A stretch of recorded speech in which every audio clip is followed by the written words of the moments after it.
السلام عليكم ورحمة الله وبركاته. النهاردة معانا فيديو مهم جدا عن الباي نتورك والتطورات الدايمة اللي بتحصل. خليك معانا للآخر عشان تعرف كل ما هو جديد وما يدور حول الباي نتورك. لو انت مش مشترك معانا اشترك وفعل زر الإشعارات عشان يوصلك كل خبر جديد عن الباي نتورك. لو حد دلوقتي شايف باي إنها مجرد عملة رقمية بتتعدن على الموبايل، فأنت لسه ما شفتش شكل نظام التشغيل المالي اللي بيطلع من تحت البروتوكول الجديد بتاع الباي ايكو سيستم.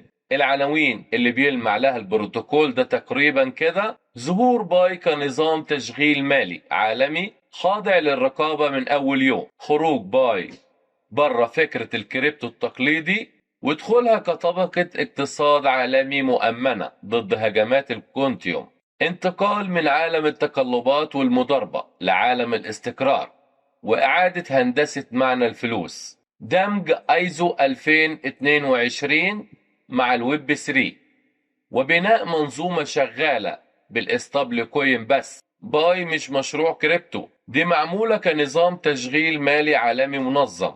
أول ما تبص على تصميم باي ايكو سيستم بروتوكول تلاقي إن التفكير مش تفكير عملة مضاربة، لكن تفكير الاو اس مالي كامل مبني على شوية مبادئ أساسية: معاملات بالاستابل كوين بس، صفر تسامح مع التقلبات، تطبيق القواعد آليا عن طريق ذكاء اصطناعي وتعزيز تعليمي، طبقات تأمين مقاومة للكونتيوم، توافق مع معيار ايزو 2022 من قلب البروتوكول، تصنيف مالي ماشي مع إطار ميكا. دي مواصفات منظومة معمولة علشان تعالج المدفوعات وتدير التسويات على مستوى العالم، تضمن الالتزام بالقوانين وتحافظ على استقرار النظام المالي جوه المنظومة.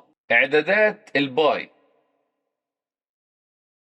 بتوضح الاتجاه ده: باي معترفة داخليا كأصل مستقر، فيها إمكانيات لضبط المعروض بشكل ديناميكي، فيها ضمانات متعددة، فيها آليات استقرار لوغاريتمية، فيها تأمين قوي على مستوى الهاش، الالتزام العالمي مفعل، ومفيش مساحة لمضاربة عشوائية أو تقلبات مفتعلة. النتيجة: باي مش معمولة علشان نراقب سعرها كل يوم، لكنها وحدة تسوية رقمية منظمة جوه نظام تشغيل مالي عالمي. ليه باي متصممة كمنظومة استابل كوين فقط؟ لما نراجع الطبقات المكتوبة بلغات زي ستابل كوين، لغات الصداء وبايسوم وسويلاديتي، نلاقي سلوك متكرر: رفض أي تعاملات فيها كلمات زي توكن والدي اي فاي والبلوك تشين وكريبتو، تنظيف المنظومة من أي أصول غير مستقرة، السماح بس بالبيانات والمعاملات اللي في صورة ستابل كوين، الاعتماد على ذكاء اصطناعي، تطوير ذاتي للمنظومة. لو بدأت أنماط خطيرة أو متقلبة تظهر، ده مش قرار إداري، ده تصميم متكود جوه البنية نفسها. أهداف التصميم دي واضحة: منع تشويه القيمة، منع الانهيارات المتعددة على المضاربة، منع التلاعب بالمشاعر والسوق، ضمان إن التسوية تبقى متوقعة وثابتة، الحفاظ على دقة الحسابات والدفاتر، التماشي مع توقعات الجهات الرقابية اللي شغالة بمعيار ايزو 2022، تجهيز بيئة مدفوعات متوافقة مع القانون من أول يوم. النتيجة النهائية إن باي بتبني أول منظومة ويب 3 التقلب فيها مش بس ممنوع قانونيا، لكن كمان صعب تقنيا من الأساس. دمج ايزو 2022 مع باي من بلوك تشين لعصب البيانات المالية العالمية. العالم المالي ماشي ناحية تعميم معيار ايزو 2022 في التحويلات والرسائل البنكية، وده معناها شفافية أعلى في الميتا داتا، توحيد فورمات الرسائل المالية، معاملات قابلة للمراجعة والتتبع، تطبيق القوانين بشكل أوتوماتيكي. البروتوكول بتاع باي واضح انه مخدوم عشان يتماشى مع الاتجاه ده. كل معاملة شايلة ميتا داتا جاهزة تتربط بمعيار ايزو 2022. ربط الهوية KYC و KYB جزء اساسي من البنية، قابلة للمراجعة والتدقيق، متصممة جوه النظام مش إضافة خارجية. قواعد الذكاء الاصطناعي اللي بتطبق النظام شغال زي موتور رقابي آلي. ده معناها إن باي مش واقفة عند مستوى بلوك تشين تنقل فلوس وبس، لكن مرشحة تبقى جزء من طبقة الرسائل والتسوية في النظام المالي الجديد. سويفت النهاردة بينقل رسائل بين بنك وبنك، لكن باي تقدر تنقل القيمة نفسها في الزمن الحقيقي مع الرسالة. ساعتها الحدود بين الدول تبقى شبه غير مهمة في التحويل.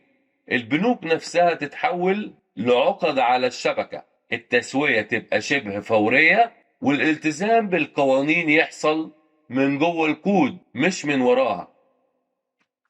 ميكا، ليه الورقة البيضاء لميكا لباي بتأكد ان باي مش يوتيليتي توكن، اي اصل رقمي متقلب بيتعامل بطريقة مختلفة عن الاصول المستقرة. تصميم باي واضح انه بيحاول يدخل فئة مختلفة. واضح وحدة تسوية مستقر او اصل مرجعي لوغاريتمي او بنية تحتية قريبة من مفهوم الماني. عشان كده بنلاقي باي بترفض العناصر اللي بتعرفه الكريبتو التقليدي المضارب. التقلب العنيف، معروض غير مضبوط، فوضى لا مركزية بدون قواعد، تدفقات مالية مجهولة بالكامل. وفي المقابل بتتبني معروض محدد ومنطقي، اقتصاد مبني على ستابل كوين، رسائل مالية منظمة ومتوافقة، محافظ مربوطة بالهوية. بالنسبة للباي توقعات رقمية مجهزة لعصر الكونتيوم. المعنى المباشر، باي مش عملة منفعة يوتيليتي توكن زي أغلب مشاريع الكريبتو، لكنها أداة تسوية رقمية منظمة ومتولدة من قلب إطار رقابي واضح. الأمان الكونتيومي، تجهيز من دلوقتي لعام 2030-2040. البروتوكول بتاع باي مش واقف عند مستوى الأمان اللي باقي الشبكات واقفة عنده، لكن بيبص لقدام. استخدام عائلات هاش متقدمة زي SHA-3 512 اعتمد على نمط توقعات قريبة من العائلات الكونتيوم المقاومة. تشفير نمطي قريب من كيبر، نماذج تهديد مبنية على افتراض وجود قدرات كونتيوم عالية. ذكاء اصطناعي بيراقب وبيحسن التغيرات في الأنماط الهجومية. آليات ترميم ذاتي للمنظومة في حال اختراق أو هجمات. معظم شبكات البلوك تشين الحالية متصممة العالم قبل الكونتيوم، لكن باي بتجهز نفسها من دلوقتي لعصر ما بعد الكونتيوم. ده بيخلي باي مناسبة لمعاملات حكومات ومؤسسات حساسة، تكامل مع عملات رقمية للبنوك المركزية CBDKS، رسائل مالية بدرجة أمان قريبة من مستوى الدفاع، تسويات ضخمة بين شركات وبنوك، أرشيف سجلات مالية على مدى عقود طويلة قدام. باي سبور ويلت، محفظة شكلها أقرب لحساب بنك عالمي من محفظة كريبتو.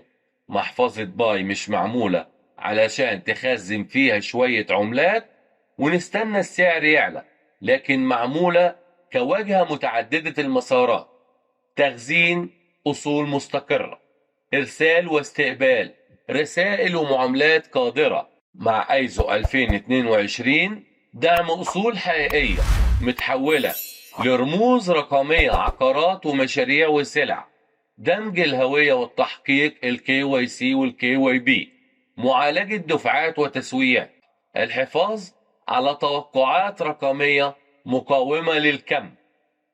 فتقدر تتحول لأداة تستخدم فيها المرتبات، الادخار، مدفوعات التجار، حسابات الأوراق المالية والأصول المرمزة والتحويلات الدولية على أكثر من مسار دفع، أنظمة التأمين والمعاشات. يعني من الآخر دي مش محفظة كريبتو، ده أقرب لمفهوم الحساب البنكي العالمي بتاع المستقبل بواجهة الويب 3.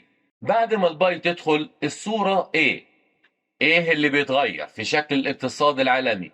من طريقة تصميم البروتوكول نقدر نتوقع شوية تحولات كبرى.